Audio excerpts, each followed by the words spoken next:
Hello বন্ধুরা, মামপাড়ি reel বক্সে বিজয় রান্নাঘরে আপনাদের অনেক অনেক স্বাগত। Good morning. আপনারা আশা করছি আপনারা সবাই ভালো আছেন, আমিও ভালো আছি।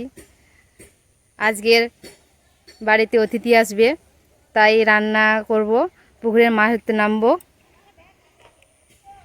এক ভর্তি পুকুর, জাল ফেললে মাছ পড়ে না, বড়শি আনলে পরে অনেকক্ষণ বসে থাকতে হয়। আর আজকে একটু তাড়া আছে, তাই বড়শি আনবো না, এই ফুট জাল দিয়ে মাছ ধরবো। আমি আর কাকি নামবো পুকুরে মাছ ধরতে। জালটা ঠিক করে নেই, তারপর পুকুরে নামবো। আপনারা অবশ্যই এই ভিডিওটা প্রথম থেকে শেষ পর্যন্ত দেখবেন।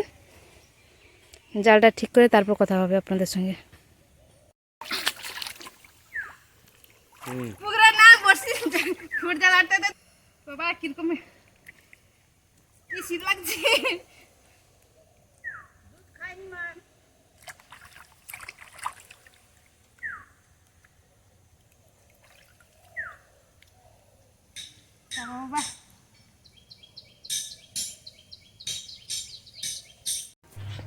পুকুরে মাছ ধরতে নেমেছিলাম, মাছ ধরা হয়ে গেছে, চান করে চলে এসেছি। এদিকে মাকে বলছি মাছটা কেটে দাও।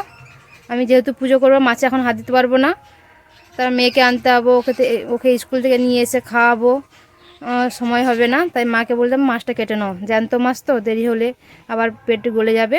তাই তাদের বলছি মাকে মাছ কেটে নিতে। কী কী মাছ ধরেছি আপনাদেরকে দেখাই। দেখুন বন্ধুরা, কতগুলো শুধু জাপানি পুঁটি পড়েছে, আর কিছু পড়ে না। কতগুলো জাপানি পুঁটি মাছ দেখুন,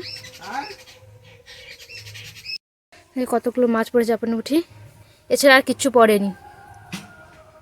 মাকে বলছি মাছটা কেটে নিতে, মাছটা কেটে নিই, আমি পুজো করে আসি। রান্নাঘরে চলে এসেছি রান্না করতে। মাছটা কেটে ভালো করে পরিষ্কার করে নিয়েছি। মা মাছ কেটে দিয়েছিল, আমি মাছটা ধুয়ে নিয়েছি, ভালো করে পরিষ্কার করে ধুয়ে নিয়ে এসেছি। এদিকে বেগুন কাটা হয়ে গেছে, বেগুন দিয়ে মাছ দিয়ে ঝাল করব। আর এদিকে বান্নাটা সব বাটা হয়ে গেছে। এবার উনুনটাকে ধরে নিই। উনুনটা ধরে নিয়েছি, এক পাশে ভাত বসে দেবো, এক পাশে তরকারি করব। মাছে লবণ হলুদ ভালো করে মেখে নেব।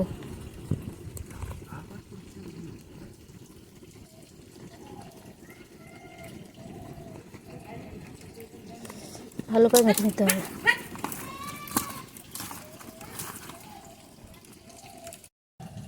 নুন হলুদ দিয়ে মাছটা ভালো করে মেখে নিয়েছি। এবারে কড়াটা গরম হয়ে গেছে, তেল দিয়ে দেবো। কড়াটাও প্রচুর গরম হয়ে গেছে, তেলটা পুরোটা কড়ার মধ্যে মাখিয়ে নেব। এরপরে একে একে মাছগুলো ভেজে নেব।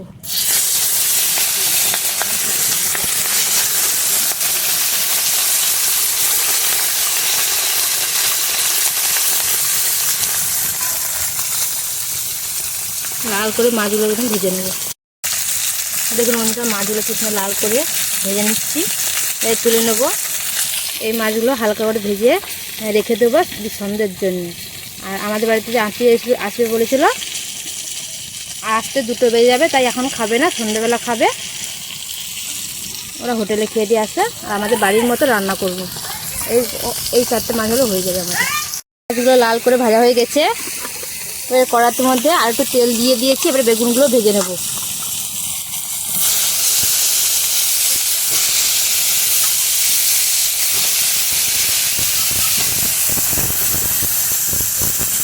লবণ,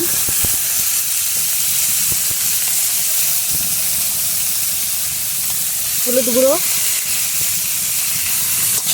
ভালো করে লাল করে ভেজে নেব বেগুনগুলো।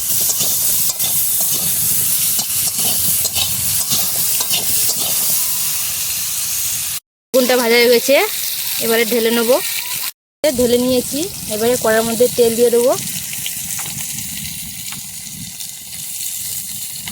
ফোড়নে কালো জিরে দেবো,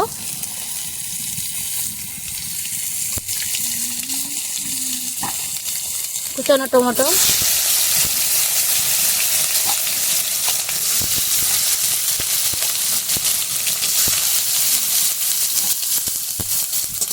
ভালো করে নাড়াচাড়া করবো। এরপরে আদা বাটা,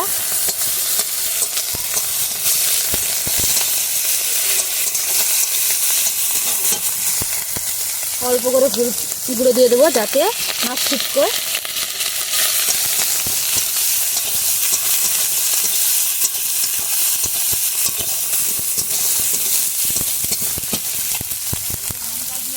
এবারে পেঁয়াজ বাটা,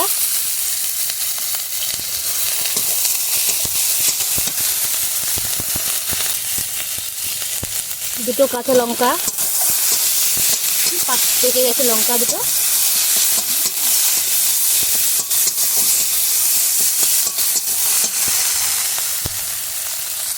মশলা পুড়ে যাচ্ছে তাই অল্প জল দিয়ে দেবো, আর একটু হলুদ গুঁড়ো দেবো,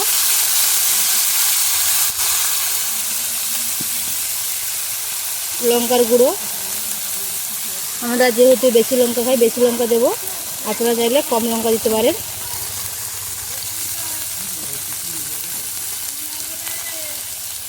এবারে ধনে বাটা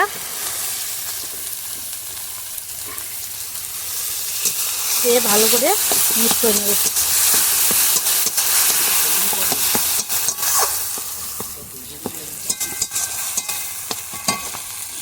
তাহলে দেখে কি সুন্দর তেল ছাড়ছে। এবারে জল দিয়ে দেবো,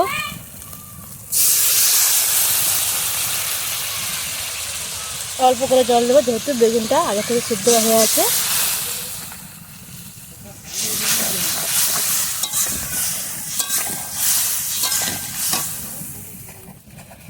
অল্প লবণ দিয়ে দেবো।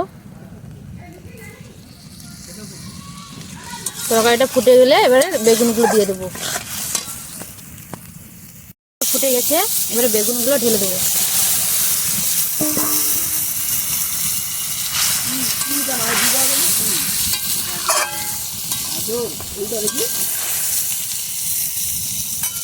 মাছগুলো দিয়ে দেবো,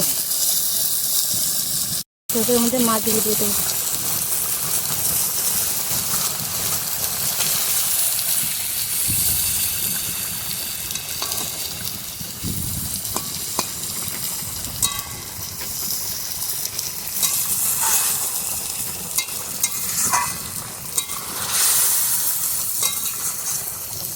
একটু ফুটে গেলে আবার নামিয়ে নেবো। বন্ধুরা তরকারি কালারটা কত সুন্দর হয়েছে, কি সুন্দর ফুটছে দেখুন, আর দারুণ একটা গন্ধ বেরিয়েছে। এবারে ঢেলে নেবো একটা পাত্রের মধ্যে। পুকুরের জাপানি পুঁটি মাছের বেগুন দিয়ে ঝাল রেডি হয়ে গেছে। দেখুন কালারটা কত সুন্দর এসছে। এবারে কচি ঢেঁড়সের ভাজা করব।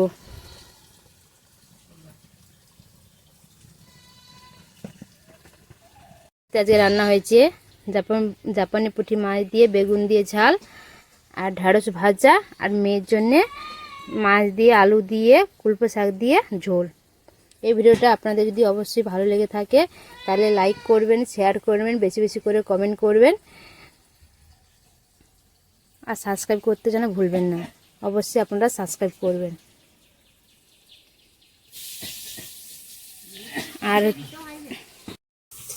আর আমার এই মাছের ঝালটা যদি ভালো লেগে থাকে তাহলে অবশ্যই আপনারা বাড়িতে ট্রাই করে দেখবেন, খেয়ে কমেন্ট করে জানাবেন কেমন হয়েছে। এই ভিডিওটা এই পর্যন্ত, আবার পরের ভিডিও দেখা হবে। Thank you.